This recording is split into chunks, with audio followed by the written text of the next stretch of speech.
माने सिख्रि सिख्ला रंजायोमोन ओमफ्राय नै आंखौ ओरैबायदि माने आलाय आथानि खालामबाय नै आंखौ सुवा खालामबाय सहायनो हाला बेफोर बायदिसिना मोनसे डायलग थागोन आरो ओमफ्राय गासिबो बे नेचाराव जेसेबां बे फरायसाफोर फैनानै आखिदों गाव गाव ओमफ्राय बे बाहाय गासिबो जा गय बिगुरजों बानायदों औवाजों बानायदों जाहाथे बियो मिथिंगानि गेजेरावनो आरो गासैबो खोथाफ्रा बाहायनो एबजर्ब जानानै थायो आरो बेनिफ्राय गोदान मोनसे आसा लानानै आरो डेभेलप खालामनाय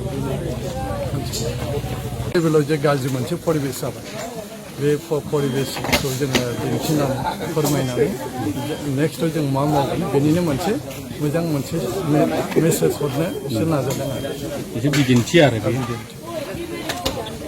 बाहाय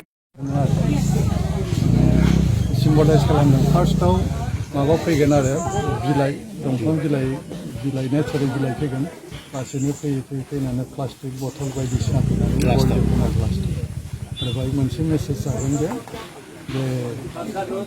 आगोलाव माबादिमोन ओमफ्राय दिनै मा फरायगोन माने समजों गिदिङै दिनै मा अबस्थायाव सफैदों बेनिनो मोनसे मेसेज होगोन आरो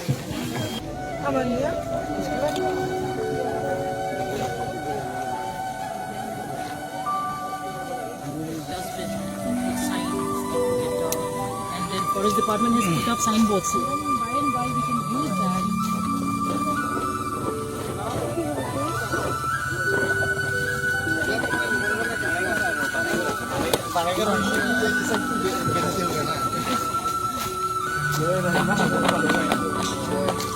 Wah, ayo par dong dulu nama.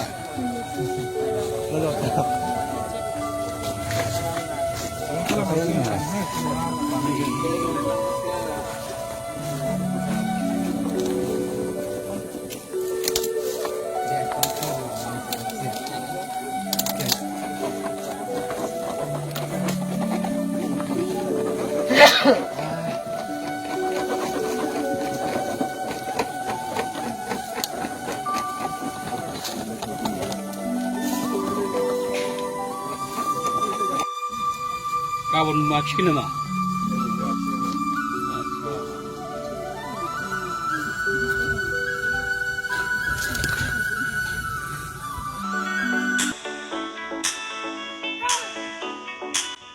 गेलेनायखौ मोजां मोनग्रा एबा गावबा गावनि गथ'खौ पेन्सिल सिलेट मार्शल आर्ट्सनि गोख्रों गेलेगिरि खालामनो सानग्राफोरनि थाखाय मोजां खौरां।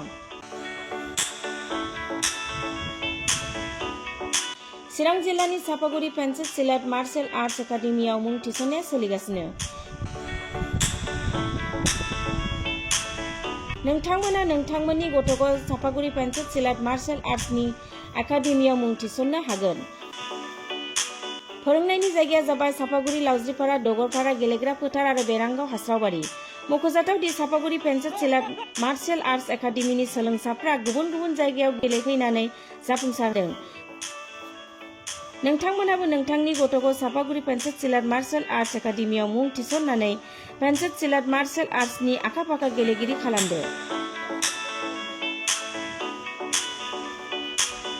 Sapaguri Pencak Silat Martial Arts academy.